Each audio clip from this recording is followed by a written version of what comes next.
जय Jagannath. Free legal consultancy को आपण मानक स्वागत जनाऊँगी। आसतु आम आज एक नूतन विषय पर आलोचना करवा। पूर्ववर्ती भिडियोटी आपण मान उद्देश्य आनी से किसी बंधुकर प्रश्नर उत्तर थिला। से प्रश्न गुड़िक कौन थिला जे रेजिस्ट्री मैरेज बा कोर्ट मैरेज जो सर्टिफिकेट आम पाई सारा पर ताकू आम कैंसल करिपरिबा कि नहीं से विषय आलोचना आम करथिले। ता केबे कैंसल हो पारे ना, किंतु विवाहटी को रद्द करने को हेले आपण निजे उभय पत्नी पति सेपारेशन पाई कोर्ट को आवेदन करें एवं निजे मध्य परस्पर सहित डिवोर्स नहीं पारे एवं वैवाहिक जीवन रे आपण भितर म्यूचुअल कंसेंट रे ताहा सिद्ध हो पार कोर्ट माध्यम रे। चले आज आसतु जानिबा जे क्यों जगार बा क्यों कोर्ट रे आपण आवेदन करेंगे सेपारेशन पाई बा डिवोर्स पाई एवं एथिपाई कौन आईन रे प्राधान्य अच्छी। आपणकर स्पेशल मैरेज एक्ट 1954 सेक्शन 28 एवं Hindu marriage act 1955 section 13B एक कथा उल्लेख करचंती जे कौनसी पत्नी बा कौनसी दंपति जदि से माने परस्पर को छाड़पत्र देवाक चाहूँगी ताहले से माने अन्यून गोटे वर्ष दूर रे अलग रे।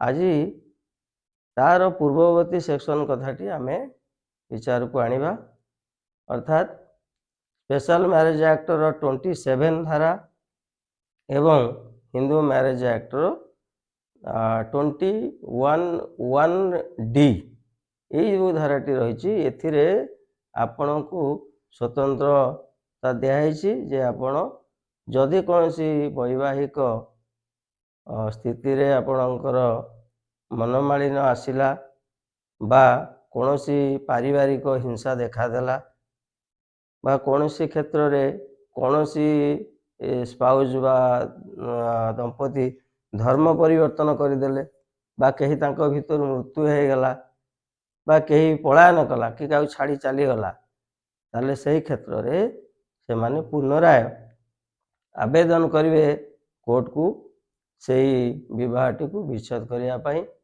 बा तांको भितर सेपारेशन होगापी अलग रहीबार ऑर्डर पाई। ताले दीटा जिनस ये आसूची गोटा हूँ कौन आपन समांतराल भाव में सेपारेट होकर अलग जगार रे आउ गोटा है निरविच्छिन्न भाव सबुदिन डिवोर्स नहीं जिवे बा छाड़पत्र नहीं जिवे। ताले एटी दीटा कथा कहीं आसूची ना सेपारेशन कथाटा अलग, अर्थात आपण परस्पर अलग रे कोर्ट ऑर्डर अनुसार अलग रे कि आपण भितर जो दायित्वबोधटा रही उभय दंपति प्रति जो आनुगत्यता रही मैट्रिमोनियल ड्यूटी जोड़ा रोचे से क्षांत रे अलग अलग केवल रे किंतु विवाहटा बलवत्तर रही आपण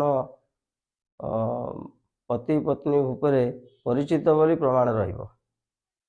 डिवोर्स जदि आपण अप्लाई करूचंती ताहा जदि ग्रांट हो जाउची सेतिपाई मध्य यही नियम कोई परिप्रेक्षी डिवोर्स करेंगे। डिवोर्स खाली तो बाहर पर दिन डिवोर्स दे पारिबेनी।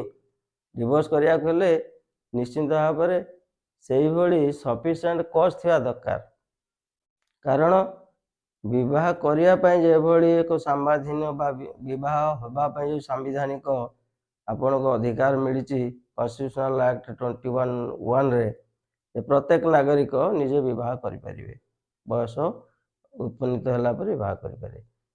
तेणु से भली भाव में गोटे सुविधा उपलब्ध करने सहित आप गोटे असुविधा अन्य को पकई पारे ना। नियम अनुसार क्यों परिप्रेक्षी आपण विवाह विच्छेद आवेदन करेंगे से कथा गुड़िक कहली। अर्थात कौन ना जदि आपण भितर कई क्या हारास कर मेंटल हारास हो बा फिजिकल हारास हो बा कौन सी लोकर व्यक्ति विशेष हो तार स्वामी बा स्त्री हो यदि परक्रिया प्रीति लिप्त रही से क्षेत्र में से जदि किसी गोटे सांघातिक रोग है ट्रांसप्लांट रोग हो जोटा संक्रमण रोग क्या होगला तो अन्य जन को ବ୍ୟାପିବାର ସମ୍ଭାବନା ରହିଛି। ମେଣ୍ଟାଲ ଇଲନେସ୍ ହେଇଗଲା, ଯଦି କାହାର ମାନସିକ ବିକୃତି ଆସିଗଲା, ତାହେଲେ ଆଉ ଜଣକୁ ସହଯୋଗ କରିପାରିବ ନାହିଁ ତା'ର ବୈବାହିକ ଜୀବନକୁ ବଢ଼ିବା ପାଇଁ। ଏବଂ କେହି ଯଦି ପଳାୟନପନ୍ଥୀ ହେଲା, କାହା ସହିତ ଆଉ ଜଣେ ପଳେଇଲା, ତାହେଲେ ଅନ୍ୟ ଜଣଟି କ'ଣ କରିବ? ସେ ତ ପୁଣି ବିବାହ କରିବ। ତେଣୁ ସେକେଣ୍ଡ ବିବାହ କରିବାକୁ ହେଲେ ଆପଣଙ୍କର ନିୟମ ରହିଛି, ଡିଭୋର୍ସ ସାର୍ଟିଫିକେଟ୍ ନ ପାଇଲେ ଆପଣ ସେକେଣ୍ଡ ମ୍ୟାରେଜ୍ କରିପାରିବେନି।